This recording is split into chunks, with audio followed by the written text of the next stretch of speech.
Health tips நேயர்கள் அனைவருக்கும் வணக்கங்க.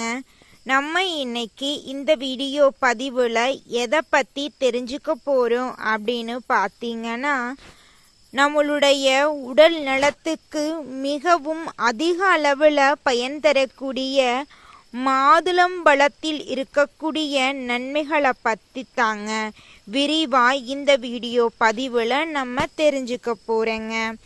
இன்று நம் உடலுக்கு மிகவும் சத்தான பழங்களில் ஒன்றாக இருக்கக்கூடிய பழந்தாங்க மாதுளம்பழம். இரத்த சோகையை குறைக்க உதவுதுங்க. மாதுளை பழத்தில் இருக்கக்கூடிய வைட்டமின் சி, பிற சத்துக்கள் உணவில் இருக்கும் இரும்பு சத்தை உடல் நன்றாக உறிஞ்ச உதவுதுங்க.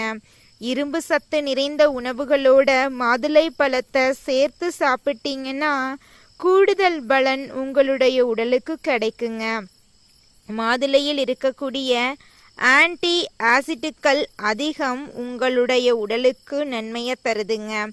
அவை உடலின் செல்களை பாதுகாக்கவும் இதய ஆரோக்கியத்தை ஆதரிக்கவும் உதவுதுங்க.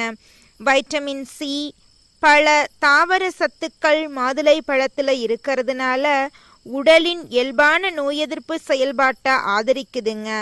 மாதுளையில் இருக்கக்கூடிய நார்சத்து உங்களுடைய உடலின் செரிமானத்தை சீராக வச்சிருக்கிறதுக்கும் குடல் ஆரோக்கியத்தை மேம்படுத்தவும் உதவுதுங்க.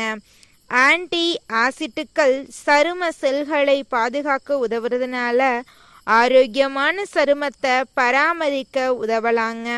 ஒரு நாளைக்கு ஒரு சிறிய கிண்ணம் மாதுளை விதைகள் அல்லது ஒரு நடுத்தர அளவு மாதுளை சாப்பிடலாம். சர்க்கரை நோய் இருக்கிறவங்க மருத்துவர் அல்லது உணவியல் நிபுணரின் ஆலோசனைப்படி அளவை தேர்வு செய்யறது உங்களுடைய உடலுக்கு ரொம்பவும் நல்லதுங்க. மாதுளை ஒரு சுவையான மற்றும் சத்தான பழங்க. இதை சமநிலையா உணவின் ஒரு பகுதியா சேர்த்து கொண்டீங்கன்னா பல ஆரோக்கியமான நன்மைகளை உங்களால் பெற முடியுங்க. இந்த வீடியோ உங்களுக்கு பிடிச்சிருந்தால் லைக் பண்ணுங்க. உங்களுடைய நண்பர்கள் மற்றும் உறவினர்களுக்கு ஷேர் பண்ணுங்க. இது போன உடனுக்குடன் இந்த பதிவை போன்ற வீடியோவை தெரிந்து கொள்ள நம்ம சேனலை சப்ஸ்கிரைப் பண்ணி பக்கத்தில் இருக்கக்கூடிய ஆளுங்கிற ஆப்ஷனை கிளிக் பண்ணி வச்சுக்கோங்க. அப்பத்தாங்க நம்ம சேனலில் போடக்கூடிய ஒவ்வொரு வீடியோக்களும் உங்களுடைய மொபைல் ஃபோனை தேடி வருங்க.